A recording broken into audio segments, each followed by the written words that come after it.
আসসালামু আলাইকুম। আশা করি সবাই ভালো আছেন। আলহামদুলিল্লাহ আমিও ভালো আছি। তো আজকের ভিডিওটা খুবই ইম্পর্টেন্ট। আপনাদের যে ফটো এডিটিংয়ে অনেক সমস্যা হয়, যে ফটোর ক্লিক করছেন কিন্তু ফটোর ব্যাকগ্রাউন্ড রিমুভ করতে হবে, ব্যাকগ্রাউন্ড ভালো হয় নাই। তো আজকের ভিডিওটি এই টপিক নিয়েই। তো ব্যাকগ্রাউন্ড কীভাবে রিমুভ করবেন ফটো থেকে। তো চলেন দেরি না করে শুরু করা যাক।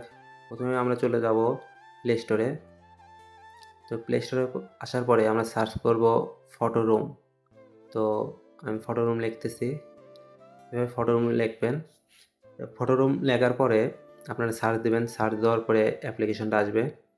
তো এই যে 2 নাম্বারে দেখতেছেন যে অ্যাপ, এটাতে ক্লিক করবেন। আমি ইনস্টল করছি এই জন্য ওপেন করব। তো ওপেন করছি। তো ওপেন করার পরে আপনাদের হয়তো অ্যালাউ চাবে, তো অ্যালাউ দিয়ে দেবেন। তারপর নিচে দেখেন স্টার্ট ফ্রম ফটো, তো এখানে ক্লিক করবেন। ক্লিক করার পরে হয়তো আপনাদের অ্যালাউ চাবে, তো অ্যালাউ দিয়ে দেবেন। মানে এটা গ্যালারি অ্যালাউ। তো গ্যালারি অ্যালাউ দেওয়ার পরে আপনার 2 নম্বরে যে ফটোটা দেখতে পাচ্ছেন, আমি এটা সিলেক্ট করব। তো এটা সিলেক্ট করার পর দেখেন অটোমেটিক রিমুভ হয়ে গেছে ব্যাকগ্রাউন্ড।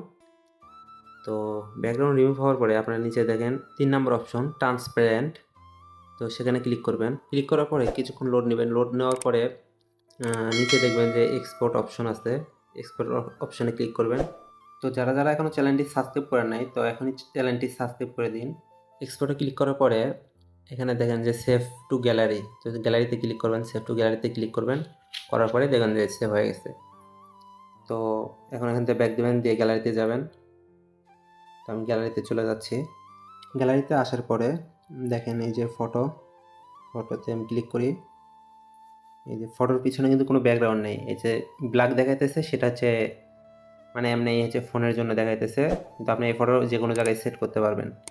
তো আজকের মতো ভিডিও এই পর্যন্তই। সবার ভালো লাগলে লাইক, শেয়ার এবং সাবস্ক্রাইব করে চ্যানেলের পাশেই থাকবেন। ধন্যবাদ। Tata, bye bye.